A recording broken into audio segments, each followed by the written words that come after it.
How's it going, my fellow printers and cosplayers? So, it has been a couple weeks since the convention, and I've had some time to mull over all of the stuff that happened, my cosplay in general, and also the time there. Also, I needed time to wait for Sketchy Drew Photography to get all the pictures of my cosplay, and also, so at least some professional ones, and also to get a clip of my skit at Animinneapolis cosplay contest. So, um, right now, we are going to I'll show you a quick slideshow of the professional photos of the Red Hood cosplay and the Bloodborne one, and then we're going to go over the Bloodborne, because I'm pretty happy with the Red Hood one. That was really a side piece, even though it kind of took the longest out of all of them. So, let's get right to the slideshow, shall we?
Oh no, now the stage is coated in water mist. It'll probably be fine.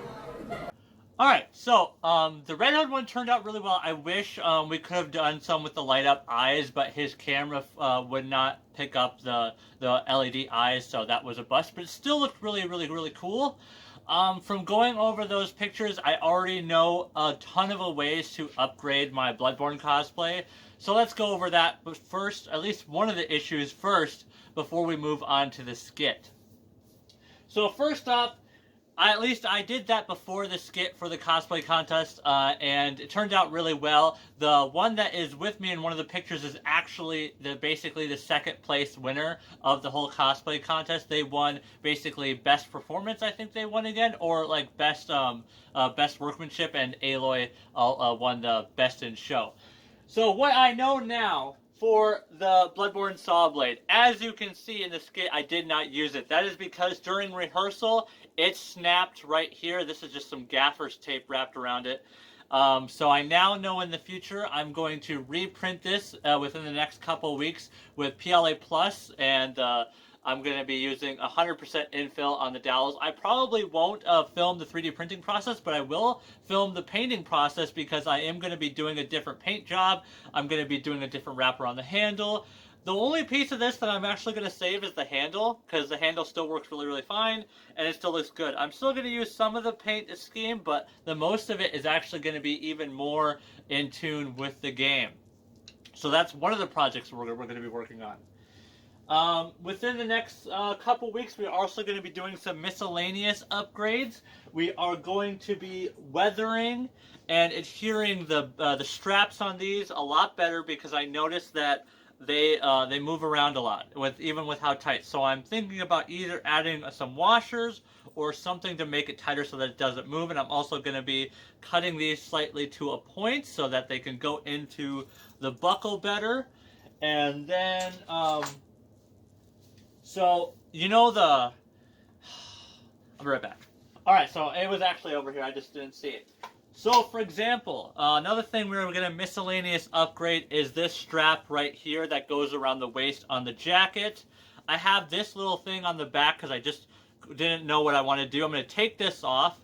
I'm going to measure the halfway point. I'm going to put snaps on the back of these so they can snap onto the back of the coat.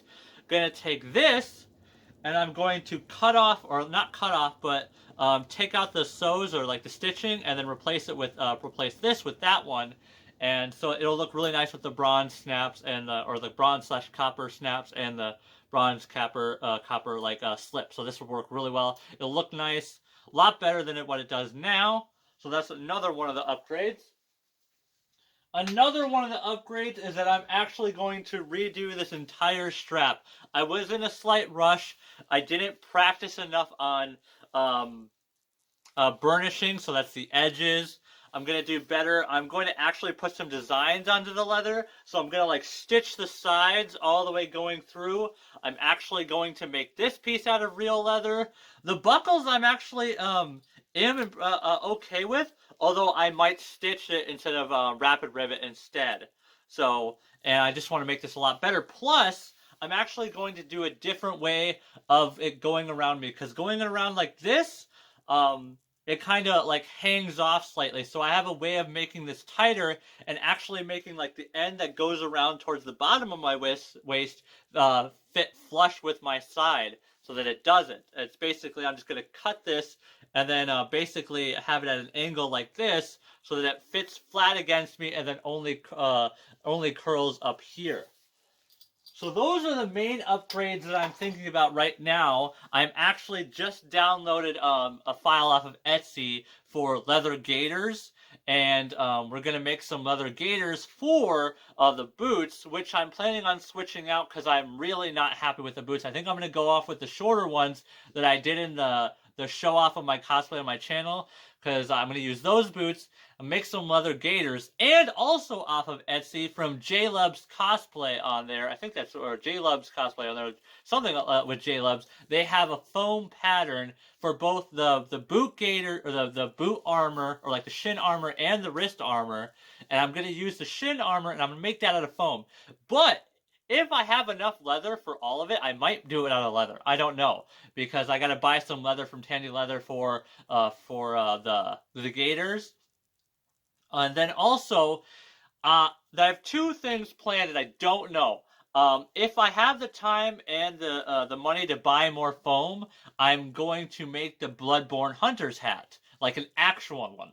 Otherwise, I am also planning a 3D printing project of the Canehurst helmet with Bloodborne. Now, I really like the Canehurst helmet. It looks absolutely amazing. I already have it all sized up. Once I get my plastic, that is coming in. So that will be absolutely fantastic to print. I got to print it in 2 halves. I'm pretty much done doing time-lapse of 3D printing just because they take up so much time and space for editing that I just don't have the time to actually do it. So I'm basically going to film the beginning of it and then the end of it, and that's it.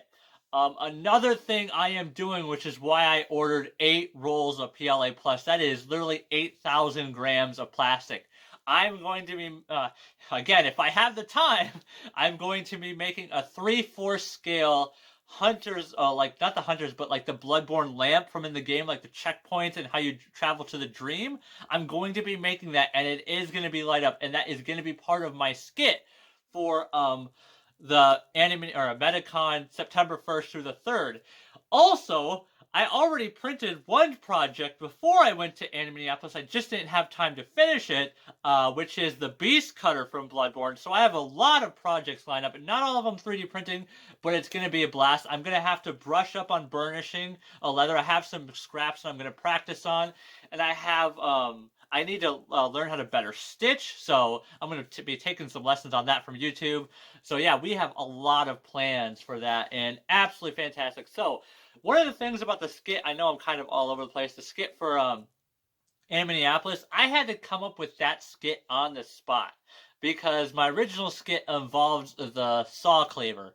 Obviously, that didn't work out, and I didn't really plan it out as well as I thought. I made it way too long, so I'm actually going to shorten up my skit to, like, instead of like a minute and a half, I'm going to shorten it up to like maybe a minute, because so it's faster paced, more things happen. Although I am really impressed with how well received my smoking torch came. A lot of people actually liked it. And another thing, I forgot to mention that I'm upgrading that as well. I bought some LED strips that have different colors, and I'm going to set up for a red, and I'm going to put it underneath the bandage.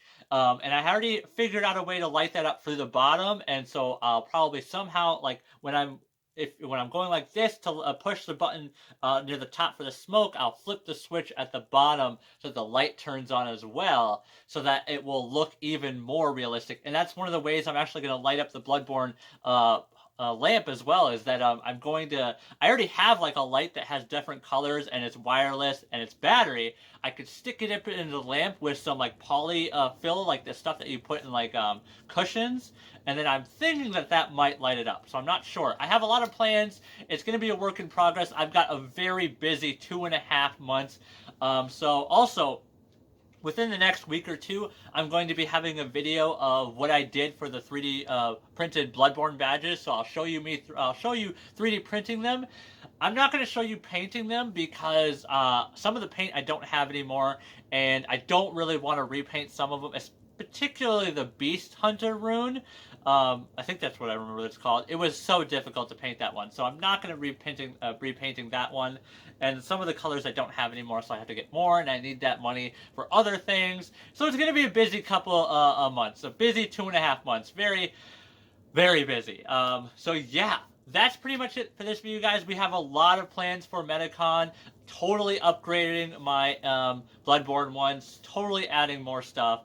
A lot of plans. So yeah, that's it pretty much for this video, guys. If you guys think about it, if you guys like Funko Pops, NECA, Sideshow Collectibles, Hot Toys, not the cars, the figures, you guys should check out my main channel. I don't really talk about this because this is really the side channel where I just do stuff for fun.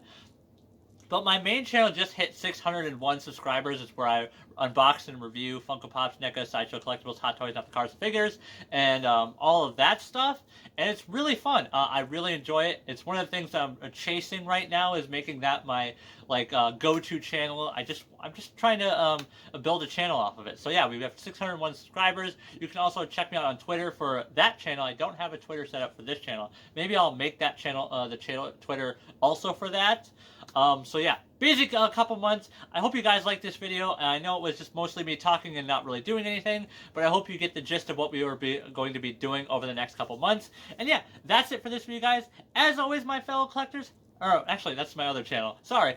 As always, my fellow cosplayers and printers, have a nice day and peace out.